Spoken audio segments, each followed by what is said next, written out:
பெண் இருந்தாலும் அந்த ஒரு பெண்ணால உலகம் முழுக்க கொண்டாடக்கூடிய ஒரு புகழ் அடைகிறார். இதே பாவத்தை தான் பெரியாழ்வார் சொன்னார், எனக்கு ஒரே ஒரு பெண். பெரியாழ்வாருக்கும் வளர்ப்பு பெண் தான் ஆண்டார், ஜனகருக்கும் சீர வளர்ப்பு பெண் தான். ஆனா அந்த ஒரு பெண்ணால உலகம் முழுக்க கொண்டாடக்கூடிய சாஸ்வதமான கீர்த்தியை 2 பேர் அடைஞ்சு விட்டார். ஒருத்தர் ராமனையே பர்த்தாவை அடைஞ்சார், மாப்பிள்ளை அடைஞ்சார் ஜனகர். ரங்கநாதனையும் மாப்பிள்ளை அடைஞ்சார் பெரியாழ்வார். ஒரு மகள் தன்னை உடையேன் உலகம் நிறைந்த புகழால். அப்படி ஜனகானாம் குலே கீர்த்தியும் ஆகரிஷிதமே சுதாதான் அந்த பெரியாழ்வார் பாசுரத்துக்கு மூலம்னு காட்டுவா. இல்ல இன்னொரு சுவாரஸ்யம் என்னன்னா, சீதை மறைமுகமா தன் அப்பாட்ட சொல்ற மாதிரி இருக்கான். சாதாரணமா ஒரு குழந்தை நம்ம நாட்டில் பல வருஷங்கள் வளர்ந்தாள், கல்யாணம் பண்ணி கொடுக்கிற போது மனசு கொஞ்சம் கத்கதமா போகாமல் கல்யாணம் பண்ணி கொடுத்த அப்பா அம்மா யாருமே கிடையாது. எந்த கன்னியாபிதாவா இருந்தாலும் குழந்தைய புக்காத்துக்கு அனுப்புற போது சித்தத்துல நெகிழ்ச்சி இல்லாமல் கண் கலங்காமல் கல்யாணம் பண்ணி கொடுத்து புக்காத்துக்கு அனுப்பிச்ச அப்பா அம்மா யாருமே கிடையாது. மகாத்மாவா இருக்கக்கூடிய ரிஷியான கண்வரே கண்கலங்கிருக்காள் சகுந்தலையை புக்காத்துக்கு அனுப்புற போது. சாதாரண மனுஷா குடும்பிகளா நம்ம மாதிரி இருக்கிறவாளை பத்தி சொல்ல வேண்டிய அவசியம் இல்லை. அப்ப ரொம்ப பிரியமா ரொம்ப ஆசையா பெண் குழந்தைகள்கிட்ட அப்பாவுக்கு ரொம்ப பிரியம் ஜாஸ்தி இருக்குன்னு சொல்லுவா. துயித்திருக்கு ஹிருதயாகான்னு சொல்லியிருக்காள் பாகவதத்துல. திருக்கேணி பிரிவா சொல்லுவா, புக்காத்துக்கு தான் பொண்ணு அனுப்பிச்சானே தவிர ஹிருதயத்திலேருந்து வெளியே அனுப்பல அந்த குழந்தைய. அந்த குழந்தைய எப்போதும் ஹிருதயத்திலேயே இருந்து இருக்க. இருந்தாலும் அந்த குழந்தை போனா அந்த குழந்தையுடைய ஸ்தானத்துக்கு கொஞ்சம் பிரியத்தை அதே மாதிரி ஒரு வாஞ்சிய வருஷிக்கிறதுக்கு இன்னொரு பெண் வேற ஒரு இடத்துலேருந்து வருவள். அவளும் பிதாவாட்டமா பாவிச்சு இவரும் பெண்ணாட்டமா அந்த குழந்தைய பாவிச்சு விட்டா மாற்று பெண், பெண்ணுக்கு மாற்றா வரக்கூடியவள் மாற்று பெண். ஜனகனுக்கு அந்த மாதிரி மாற்று பெண் வர்றதுக்கு சான்ஸே இல்லை. பிள்ளை இல்லையோனோ அது மாத்திரம் இல்லை, மாற்று பெண் வர்றதுக்கு சான்ஸ் இல்லைங்கிறது மாத்திரம் இல்லை. இவருக்குன்னு ஔரசபுத்திரி ஊர்மிள, இவருடைய தம்பிக்கு 2 பெண்கள் மாண்டவி ஸ்ருதகீர்த்தி. 4 பெண்கள் ஆத்துல இருந்த 4 பெண்களுக்கும் ஒரே முகூர்த்தத்துல கல்யாணம், ஒரே சமயத்தில் 4 பேரும் புக்காத்துக்கு போறாயா. ஒரு பெண் கிளம்பி புக்காத்துக்கு போனாலே கொஞ்ச நாள் ஆகும், அது பழக்கமாறதுக்கு வீடு வெறிச்சுன்னு இருக்கும். 4 பெண்களும் ஒரே சமயத்தில் புக்காத்துக்கு அனுப்பிச்சு விட்டாக்க ஜனகர் மகாத்மாவா இருந்ததுனால சமாளிக்க முடிஞ்சது. சாதாரண மனுஷனா இருந்தா சமாளிக்க முடியாது. அப்படி மகாத்மாவா இருந்தா கூட என்னைக்காவது ஒரு நாளைக்கு தோணும் போன குழந்தை இவ்வளவு பிரியமா இருந்தாலே சீதை காணவே அவ பார்க்கணும்னா அயோத்திக்கு போய் தானே பார்க்கணும் அவர். அதனால நீங்க எப்பவாவது குழந்தைய விட்டு பிரிஞ்சிருக்கோமே தாப்பப்பட்டா மாற்று பெண் கூட இல்லை. அப்பா ஸ்தானத்தில் நான் உங்களை பார்த்துக்கிறேன், நீங்க கவலைப்படாம நான் உங்க பொன்னாட்டமா இருந்து நான் உங்களை கவனிச்சுக்கிறேன்னு சொல்றதுக்கு ஒரு மாற்று பெண் இல்லை. மாற்று பெண் இல்லைன்னு நீங்க கவலைப்பட வேண்டாம். மாற்று பெண் வந்தா கூட அவ பிரசவத்துக்குன்னு பிறந்தாதுக்கு போக முடியாது இருக்கும். இல்ல வருஷத்துக்கு ஏதாவது ஒரு 10 நாளைக்கு போய் பிறந்தாத்துல போய் இருந்துட்டு வரேன்னு சொன்னா அந்த 10 நாள் மாமனாரை கவனிக்காம தான் இருக்கணும், வேற வழி இல்லை. இங்கேயும் அங்கேயும் 2 ஒரே சமயம் விஸ்வரூபம் எடுக்க முடியாது. ஒரு பெண் எங்கேயாவது ஒரு இடத்துல தான் இருந்தாகணும். ஆனா 365 நாளும் உங்களோட கூடவே இருந்து ஒரு நாள் கூட உங்களை விட்டு பிரியாமல் எப்போதும் இருக்கும்படியான ஒரு பெண்ணை உங்களுக்காக கூட வச்சுட்டு போறேங்கிறாளாம் சீதை. என்னன்னா கீர்த்தி என்ற பெண் உங்கள்கிட்ட சாஸ்வதமா இருப்பள். நான் போயிட்டேன்னு கவலைப்படாதோ. ஜனகானாம் குலே கீர்த்திம் ஆகரிஷ்யதி மே சுதா சீதா பர்த்தரமாசாத்ய ராமம் தசரதாத்மஜம். அப்பாவுடைய அனுமதி இல்லாமல் விவாகம் பண்ணிக்க முடியாதுன்னு சொன்ன உடனே ஜனகருக்கு வேற விதமாக கவலை. இத்தனை நாளா வில்லெடுத்து யாராவது ஆரோபணம் பண்ணுவனான்னு கவலை. ஆரோபணம் பண்ணுறதுக்கு ஒரு புண்ணிய புருஷன் வந்தா பிதாவுடைய அனுமதி வேணும்னு சொல்றாரேன்னு தசரத மகாராஜாட்ட ஆட்களுக்கெல்லாம் அதிவேகமா அனுப்பிச்சாள். தசரதருக்கு பரம சந்தோஷம். நாம எந்த உத்தேசத்தோட மந்திராலோசனை பண்ணியிருந்தோமோ அந்த உத்தேசமானது பிரயத்னம் இல்லாமல் பரம மங்களகரமா நிறைவேற போறது. அங்கேருந்து கிளம்பி வராள். ஊரே திரண்டு வர மாதிரி அயோத்தியிலேருந்து பல பிரமுகால் எல்லாரும் சேர்ந்து தசரதோடு சேர்ந்து வராள்.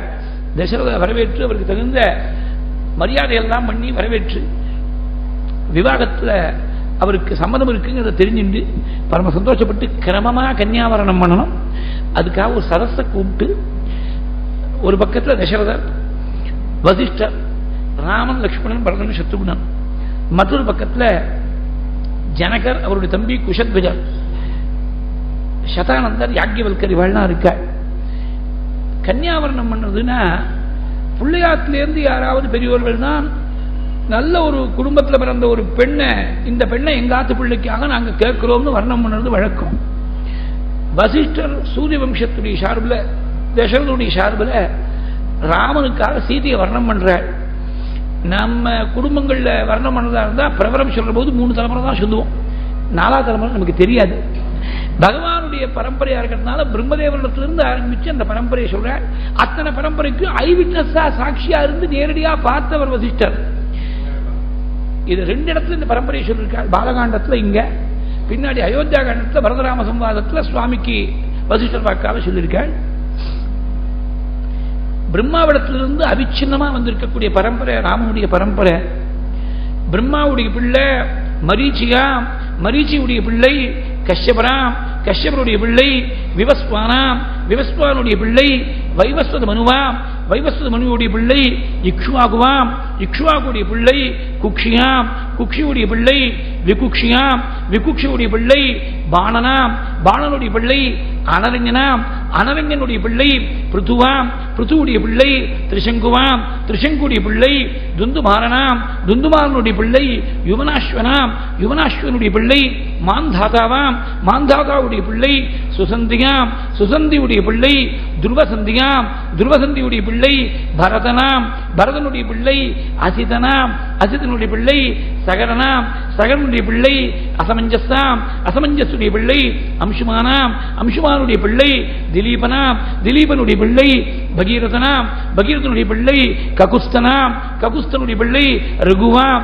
ரகுவுடைய பிள்ளை கல்மாசபாதனாம், கல்மாசபாதனுடைய பிள்ளை சங்கணனாம், சங்கனுடைய பிள்ளை சுதர்சனாம், சுதர்சனுடைய பிள்ளை அக்னிவர்ணனாம், அக்னிவர்ணனுடைய பிள்ளை சீக்கிரகனாம், சீக்கிரனுடைய பிள்ளை மருவாம், மருவுடைய பிள்ளை பிரசுஸ்ருகனாம், பிரசுஸ்ருகனுடைய பிள்ளை அம்பரீஷனாம், அம்பரீஷனுடைய பிள்ளை நகுஷனாம், நகுஷனுடைய பிள்ளை யயாதியாம், யயாதியுடைய பிள்ளை நாபாகனாம், நாபாகனுடைய பிள்ளை அஜனாம், அஜனுடைய பிள்ளை இந்த தசரத மகாராஜா. இவருக்கு பிறந்த 4 பிள்ளைகள்ல மூத்தவர் இந்த ராமன். அஸ்மாத் தசரதா ஜாது பிராதரு ராம லக்ஷ்மணு, இந்த ராமனுக்காக உங்கள் பெண் சீதையை வர்ணம் பண்றேன் அப்படின்னு வசிஷ்டர் சொல்ல, உடனே ஜனக மகாராஜா எழுந்திருந்தார். எங்க வம்சம் ரொம்ப ஸ்லாக்கியமான வம்சம். நிமியுடைய பரம்பரையில சந்திர வம்சத்துல வந்தவன். அவ சூரிய வம்சம், இது சந்திர வம்சம். நிமியும் ராஜா இருந்த. நிமியுடைய பிள்ளை மிதியா, மிதியுடைய பிள்ளை உதாவசுமாம், உதாவசுடைய பிள்ளை நந்திவர்தனாம், நந்திவர்தனுடைய பிள்ளை முதல் ஜனகனாம், முதல் ஜனகனுடைய பிள்ளை சுகேதுவாம், சுகேதுடைய பிள்ளை தேவராதனாம், தேவராதனுடைய பிள்ளை பிருகத்ரதனாம், பிருகத்ரதனுடைய பிள்ளை மகாவீரனாம், மகாவீரனுடைய பிள்ளை சுதிருதியாம், சுதிருதியுடைய பிள்ளை திருஷ்டகேதுவாம், திருஷ்டகேதுடைய பிள்ளை ஹரியஸ்வனாம், ஹரியஸ்வனுடைய பிள்ளை மருவாம், மருவுடைய பிள்ளை பிரதிந்தகனாம், பிரதிந்தகனுடைய பிள்ளை தேவமீரனாம், தேவமீரனுடைய பிள்ளை விபுதனாம், விபுதனுடைய பிள்ளை மகித்ரகனாம், மகித்ரகனுடைய பிள்ளை கீர்த்திராதனாம், கீர்த்திராதனுடைய பிள்ளை மகாரோமாவாம், மகாரோமாவுடைய பிள்ளை ஸ்வர்ணரோமாவாம், ஸ்வர்ணரோமாவுடைய பிள்ளை ஹ்ரஸ்வரோம மகாராஜா. அந்த ஹ்ரஸ்வரோம மகாராஜாவுக்கு பிறந்த 2 பிள்ளைகள்ல நான் மூத்தவன் என் தம்பி குஷத்வஜன். ஜேஷ்டோக மனுஜோ பிராதா மம வீர குஷத்வஜா. ரொம்ப தலைமுறைகளா இந்த சிவதனுஷ எங்க கிரகத்துல பூஜையில வச்சிருக்கோம். சிவஸ்வரூபமா நினைச்சு ஒரு நாளைக்கு பூஜா கிரகத்துக்கு போயிருந்த பொழுது இந்த தனுசு வைக்கக்கூடிய பெட்டி நகர்ந்து இருக்கிறத பார்த்தேன். சீதை எனக்கு சாமான்யமா கிடைச்சவள் இல்ல. யாகத்துக்கு பூர்வாங்கமா பூமி உழுதுன்னு இருக்கிற போது அந்த கலப்பையானது ஒரு பெட்டியில பட்டு அயோனிஜியாக அந்த பெட்டிக்குள்ள கிடைச்சவள் சீதை. ஏதோ பகவானுடைய பிரசாதம் நினைச்சு இவளை இந்த குழந்தைய அபிமான புத்திரியா பரம வாஞ்சியோட வளர்த்து வரேன். அந்த தனுசு வச்சிருக்கக்கூடிய பெட்டி நகர்ந்திருக்கிறத பார்த்த உடனே ஆட்களை எல்லாம் கூப்பிட்டு விசாரிச்சேன். எங்களுக்கு ஒன்றும் தெரியாது. சீதையுடைய தோழிகள் சில பேர் முதல் நாள் சீதை தன் தோழிகளோடு விளையாடி இருக்கிற போது அம்மான விளையாடி இருக்கிற போது அம்மானியானது பெட்டிக்கு அடியில் போக அதை மீட்டுறதுக்காக ஒரு கையால பெட்டியை நகர்த்தி இன்னொரு கையால அம்மானியை மீட்டின்றாள் சீதைன்னு சொன்னார். எனக்கு நம்பிக்கையா இல்லை. 5000 வீரர்கள் இழுத்துட்டு வர வேண்டிய ஒரு பெட்டியை ஒரு 4 வயசு அந்த குழந்தைக்கு 4 வயசு அந்த சமயத்தை சீதைக்கு 4 வயசு குழந்தை என்னமா அனாயாசமா நகர்த்திருக்க முடியும் ஒரு கையால. சீதையை கூப்பிட்டு கேட்டேன், அப்படிதான் நடந்ததுன்னு அவளும் அதை ஊர்ஜிதப்படுத்தி சொன்னாள். அது சத்தியமா இருந்தா அதை அப்படியே நகர்த்தி திருப்பி யதாஸ்தானம் வச்சுக்கணும்னு சொன்னேன் பெட்டிக. அதே மாதிரி வச்சுக்க. இவ்வளவு பலசாலினியா இருக்கக்கூடிய சீதைக்கு தகுந்த ஒரு பர்த்தா அமையிடம் தான் இந்த வில்லெடுத்து வளைத்து யார் ஆரோபணம் பண்றாரோ அவர் தான் தகுந்த பர்த்தாவா இருக்க முடியும்னு வீர சுருக்கத்தை வச்சு எந்த ராஜாவாலையும் பூர்த்தி பண்ண முடியல. தங்களுடைய புத்திரனான ராமன் தான் இதை பூர்த்தி பண்ணி எனக்கு மனசுல இருந்த பெரிய ஒரு கவலையை நிவர்த்தி பண்ணி வச்சிருக்க. அதனால ராமனுக்கே இந்த சீதையை நான் விவாகம் பண்ணி கொடுக்க போறேன் அப்படின்னு சொல்லி ஜனகன் சரஸ்ல இப்படி சொல்ல, மேற்கொண்டு ஊர்மலிய லட்சுமணனுக்கும் ஜனகனுடைய தம்பி குஷத்வஜனுக்கு மாண்டவிய சுதகீர்த்தின்னு 2 பெண்கள், மாண்டவிய பரதனுக்கும் சுதகீர்த்திய சத்ருகனுக்கும் வர்ணம் பண்றாள். அந்த கன்னியாவரணம் பண்றது பஜன சம்பிரதாயத்தில் அந்த வர்ணத்தை சொல்லி மேல ஒரு சூர்ணிகை இருக்கு, சூர்ணிகை சொல்லி சீதா கல்யாண ஸ்லோகத்தை சொல்லி பூர்த்தி பண்ணி விடுறேன். மேற்கொண்டு சீதா மமசுதாங்கிற ஸ்லோகத்துக்கு வியாக்கியானம் நாளைக்கு ஆரம்பத்தில் சொல்லி மேற்கொண்டு நாளைக்கு அயோத்தியா காண்டம், நாளையிலேருந்து 2 நாள் 3 நாள் அயோத்தியா காண்டம் தான். ஒரு 5-6 காலங்கள் உபன்யாசம் அயோத்தியா காண்டம் தான். பரம தர்மசாரம் அப்படியே கொட்டிருக்காள், பரமபாவுகமாக கொட்டிருக்காள். ராமாயணத்துடைய ஹிருதயம் அயோத்தியா காண்டங்கிறது, தர்மத்துடைய ஹிருதயம் அயோத்தியா காண்டம். எல்லாரும் சிரவணம் பண்ணோம். இப்ப கல்யாண கோலத்தில் பகவான் சீதாராமனாக பிரகாசிக்க போறாள். அந்த கல்யாண கோலத்தில் கல்யாணராமனா பகவான் ஹிருதயத்தில் தியானம் பண்ணிட்டு நம்ம ஒவ்வொரு கிரகத்திலையும் நித்தியஸ்ரீ நித்தியமங்கலம்னு சகல மங்களங்களும் சாஸ்வதமா இருக்கும்படியா பகவானை பிரார்த்தனை பண்ணிட்டு இந்த புண்ணியமான சுதினத்தில் கல்யாண வைபவத்தை சீதா கல்யாண வைபவத்தை சிரவணம் பண்ணும் பக்தர்கள் எல்லாம்.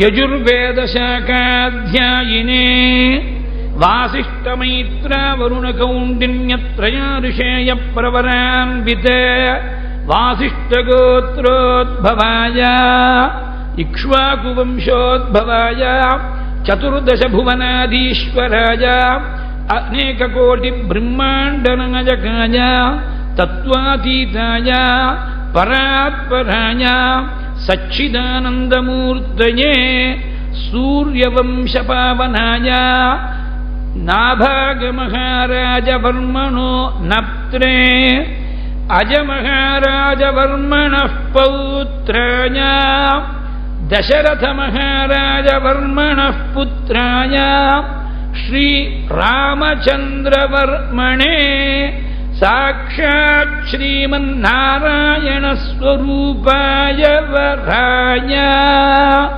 யஜுர்வேத சாகாத்யாயினீம் ஆங்கீரச ஆயாஸ்ய கௌதமத்ரயா ரிஷேய பிரவரான்வித கௌதம கோத்ரோத்பவாம் சதுர்தச புவனாதீஸ்வரீம் அகிலாண்ட கோடி பிரம்மாண்ட நாயிகாம் சந்திரவம்சோத்பவாம் நிமிவம்சோத்பவஸ்ய ஸ்வர்ணரோம மகாராஜவர்மணோ நப்த்ரீம் ஹ்ரஸ்வரோம மகாராஜவர்மணः பௌத்ரீம் ஜனக மகாராஜவர்மணः புத்ரீம் ஸ்ரீ சீதா நாம்னீம் சாக்ஷாத் ஸ்ரீ மகாலக்ஷ்மீ ஸ்வரூபிணீம் இமாம் கன்யா லோகக்ஷேமார்த்தம் விரணீமகே.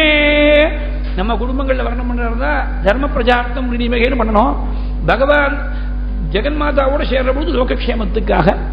அப்ப பல தேசங்கள்லேருந்து ராஜாக்கள்லாம் வந்திருக்காள், தேவர்கள்லாம் கூடியிருக்காள். அப்பேற்பட்ட பரம மங்களகரமான சன்னிவேஷத்துல 18 விதமான தேவலோகத்து வாத்தியங்கள்லாம் முழங்க பரம மங்களகரமா அந்த முகூர்த்தத்தை தீர்மானம் பண்ணி உத்தராபியாம் து பூர்வாபியாம் உத்தரே திவசே பிரம்மன்னு பல்குனிபியாம் ததோதிவா வைவாயிக்கம் பிரசம்சந்தி பகோகத்திர பிரஜாபதினு அந்த முகூர்த்தத்தை உத்தர பல்குனி காலத்தில் வச்சாள். வந்துட்டே இருக்கு, நமக்கு திரும்பி வந்துட்டே இருக்கு. இந்த உத்தர பல்குனி தான் விவாக தினம், அன்னைக்கு தான் யுத்தத்துக்கு கிளம்பக்கூடிய தினமும் அப்படிதான். அப்பேற்பட்ட உத்தமமான தினத்தை தீர்மானம் பண்ணி முகூர்த்தத்தை தீர்மானம் பண்ணி விவாகத்துக்கு பூர்வாங்கமாக நிறைய கோதானம் பண்ணாலாம். தசரதர் அவர் ஏதோ ஒரு 10 தேங்காய் கொடுக்கணும்னு பொன்னாட்டிலேருந்து 10 தேங்காய் கேட்கல, அவர் சொந்த செலவுல 4 லட்சம் பசுக்கள் தானம் பண்ணிருக்காள். கவாம் சதசகஸ்ராணி சத்வாரி புருஷர்ஷபக 4 லட்சம் பசுக்கள் எல்லாம் வாங்க குழந்தைக்கும் வள்ளல் பெரும் பசுக்களாக சொர்ணத்தால கொம்ப அலங்காரம் பண்ணி வெள்ளிகால குழம்பு அலங்காரம் பண்ணி கண்ணுக்குட்டியோடு சேர்ந்து கர்வ பசுக்களாக பாலை கறந்து நிறுத்துக்கிறதுக்கு பெரிய வெள்ளி குடமா நல்ல வேத வித்துக்களாக பார்த்து இப்படி 4 லட்சம் பசுக்கள் தசரதர். இதை தவிர ஜனகர் தனியா அவர் ஏராளமான லட்சக்கணக்கான பசுக்கள் தானம் பண்ண.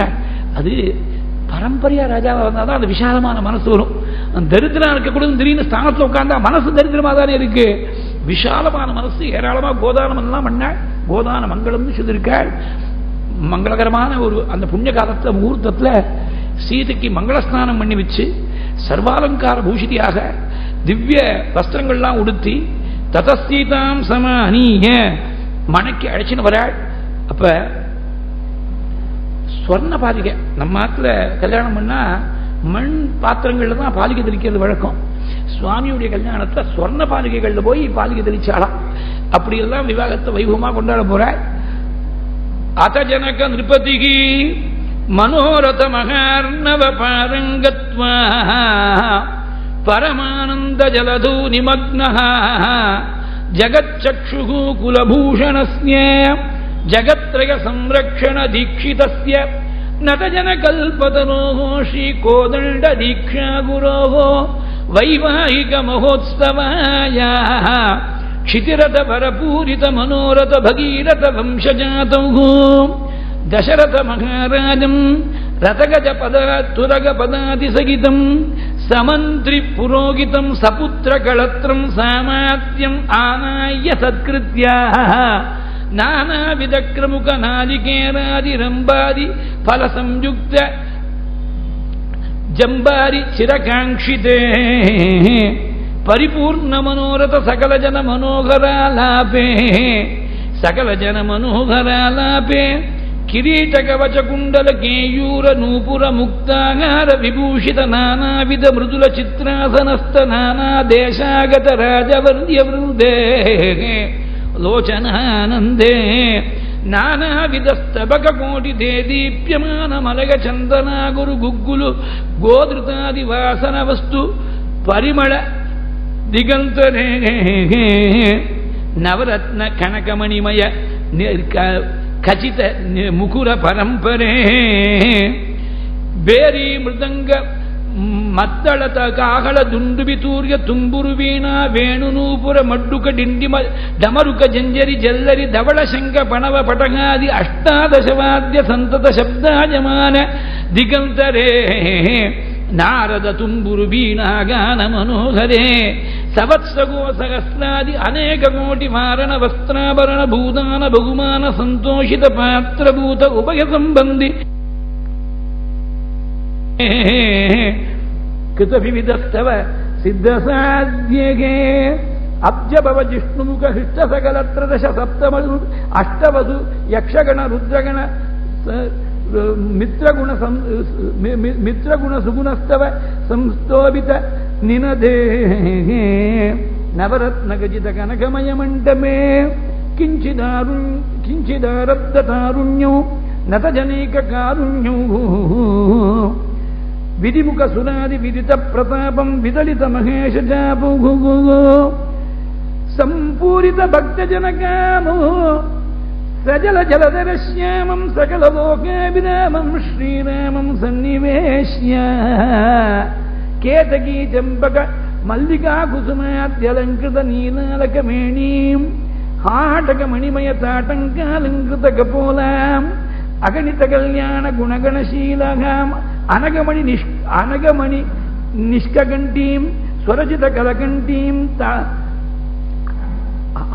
அகணித கல்யாண குணகணசீலாம் அரவிந்த சுந்தர வதனாரவிந்த முகீம் ஸ்ரீ ரகுநந்தனாபிமுகீம் சீதாம் கிருத்வா இயம் சீதா மம சுதா சகதர்மச்சரீதவா பிரதீட்சைனாம் பத்ரம் தே பாணிம் கிருண்ணீஸ்வ பாணினா இதி க்ஷீராப்திரிவ மகாலக்ஷ்மிம் ஸ்ரீமதே நாராயணாய சோபன மந்திராட்சத ஹிரண்யோதக தாராசகிதம் சமர்ப்பயாமாசா இயம் சீதா மம சுதா சகதர்மச்சரீதவா பிரதீட்சைனாம் பத்ரம் தே பாணிம் கிருண்ணீஸ்வ பாணினா பதிவ்ரதா மகாபாகா சாயேவானுகதா சதா இத்யுக்த்வா பிராக்ஷிபத்ராஜா மந்திரபூதம் ஜலம் ததஹ. பரம மங்களகரமான அந்த ஸ்லோகத்தை சொல்லி அக்னிசாட்சிகமா திவ்ய குழந்தையா இருக்கக்கூடிய தேவமாதாவான ஜெகன்மாதாவான சீதாதேவிய சுவாமி ராமனுடைய கையில அர்ப்பணம் பண்றாள் ஜனக மகாராஜா. அவ திவ்ய தம்பதிகளா சேர்ந்து உலகத்துக்கு முழுக்க அனுகிரகம் பண்ணக்கூடிய திவ்ய தம்பதிகளா பிரகாசிக்கிறாள். இந்த சீதாராமனுடைய அனுகிரகத்தால இந்த கதா சிரவணம் பண்ண பக்தர்கள் அனைவர்களுக்கும் நித்தியஸ்ரீ நித்தியமங்கலம் நித்திய கல்யாண பரம்பரைகள் எல்லாம் ஒவ்வொரு குடும்பத்திலையும் சாஸ்வதமா இருக்கும்படியாக சீதாராமாலும் இன்னைக்கு விசேஷமா பவனி வந்திருக்கக்கூடிய பெருமாளுமா சேர்ந்து அனுகிரகம் பண்ணணும்னு பிரார்த்தனை பண்ணி இன்னைக்கு உபசம்ஹாரம் பண்ணிக்கிறது. சீதா கல்யாணத்துடைய சாரத்தை கொஞ்சம் நாளைக்கு ஆரம்பத்தில் சொல்லி பரசுராமராம சம்வாதம், அதுக்கு மேல அயோத்தியா காண்டம் எல்லாரும் வந்து சிரவணம் பண்ணி பரமக்ஷேமத்தை அடையணும். ஐகிரி நந்தினி நந்திதமேதினி விஸ்வ வினோதினி நந்தினுதே ಗಿರಿವರ ವಿಂಧ್ಯ ಶಿರೋಧಿನಿ ವಾಸಿನಿ ವಿಷ್ಣು ವಿಲಾಸಿನಿ ಜಿಷ್ಣುನುತೆ ಭಗವತಿ ಶಿತಿ ಕಂಠ ಕುಟುಂಬಿನಿ ಭೂರಿ ಕುಟುಂಬಿನಿ ಭೂರಿ ಕೃತೆ ಜಯ ಜಯ ಹೇ ಮಹಿಷಾಸುರಮರ್ದಿನಿ ரம்யகபதினி சைலசுதே. நாளைக்கு ஏகாதசி புண்ணியகாலமா இருக்கு. அவா சக்திக்கு இருந்தாப்புல உபவாசத்தை அனுஷ்டிச்சு அதுக்கு மேல பகவத் குணம் கேட்கணும். நேற்று தானே உபவாசம் அப்படின்னு கேட்கக்கூடாது. நேற்று தானே சாப்பிட்டோம், இன்னைக்கு சாப்பிடுறோமா, இன்னைக்கு சாப்பிடணுமான்னு யாரா கேட்கிறாளோ? சேர்த்தாப்புல சாப்பிட்டு 14 நாள் சாப்பிடுறோமே, எதுக்கா 14 நாள் சேர்ந்தாப்புல சாப்பிடணும்னு கேட்கிறோமோ? உபவாசம் வந்தா மாத்திரம் நேற்றுக்கே உபவாசம், நாளைக்கு மறுபடியும் உபவாசம் இருக்குனாக்க உபவாசம் இருந்தா அது பெரிய உபவாசம் இருக்கிறது சிரமம் இல்லை, இருக்க முடியாதுன்னு நாம நினைச்சு விடுறோம். மனசுதான் அதுக்கு தடையே தவிர சரீரம் தடையில்லை. அன்னைக்கு எவ்வளவு உற்சாகமா இருக்கும் தெரியும். உபவாசம் இருந்து மறுநாள் அன்னைக்கு அப்படியே ஆகாசத்துல பறக்கிற மாதிரி இருக்கும், சிரமமே தெரியாது. இந்த சாதம் உள்ள போன உடனே தான் அன்னம் போன உடனே வெயிட் பிடிச்சு வயிறு அமுக்கிறது. இல்லைன்னா காலியா இருந்துச்சுன்னா வயிறு கலகல கலகல சௌரியமா இருக்கும். அனுபவத்துல பார்த்தாதான் தெரியும். இன்னைக்கு காலத்தாலையும் இப்படிதான், துவாதசி காலத்தாலையும் இப்படிதான். ஏன்னா காலத்தால வயிறு ஒன்றும் காலியா இருக்கணும், சௌக்கியமா அனுஷ்டானங்கள்லாம் பரம சௌக்கியமா இருக்கும். அவரா சக்திக்கு தந்தாப்புல உபவாசத்தை அனுஷ்டிக்கணும். கடைசி பட்சமா அன்னமாவது சாப்பிடாம இருக்கணும். ஏன்னா அன்னம் சாப்பிட்டா ஒவ்வொரு கவலமும் அன்னம் சாப்பிடும்போது நாயுடைய அமேத்தியத்தை சாப்பிடுறது துல்லியம்னு சொல்லிருக்கு சாஸ்திரம். ஏகாசி அன்னைக்கு இது பெரியவா சொல்லுங்க, நான் சொல்ல தர்மசாஸ்திர விஷயத்தை மகாபெரிவா எடுத்து சொல்லியிருக்கா. ஏகாசி அன்னைக்கு உபவாசம் இருந்து அந்த கதாசிரவணம் பண்ணி பகவானுடைய பரம கிருபைக்கு எல்லாரும் பாத்திரமாகணும். நீலதர ஜாலதர பாலகரிரம்யம் லோலதர சீல யுத பால ஜனலீலம் ஜாலனதிசீலமபி பாலயிது காமம் வாதபுரநாதமிமமாதனுகிருதப்ஜகே நாராயணேத்யாதி ஜபத்பிருச்சைः பக்தைः சதா பூர்ணமகாலயாய ஸ்வதீர்த்தகாங்கோபமவாரி மக்ன நிவர்த்திதாதேஷ ருஜே நமஸ்தே. நாராயண நாராயண நாராயண நாராயண நாராயண நாராயண நாராயண நாராயண நாராயண நாராயண நாராயண நாராயண நாராயண நாராயண நாராயண நாராயண. மங்களம் கோசலேந்திராய மகனீய குணாத்மனே சக்கரவர்த்தி தனுஜாய சார்வபௌமாய மங்களம்.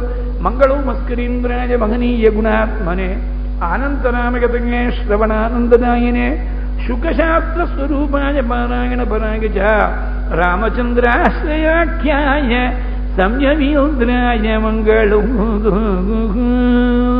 காஞ்சனாத்ரிநிபாங்காய வாஞ்சிதார்த்தப்ரதாயினே அஞ்சனா பாக்யரூபாய ஆஞ்சநேயாய மங்களம்.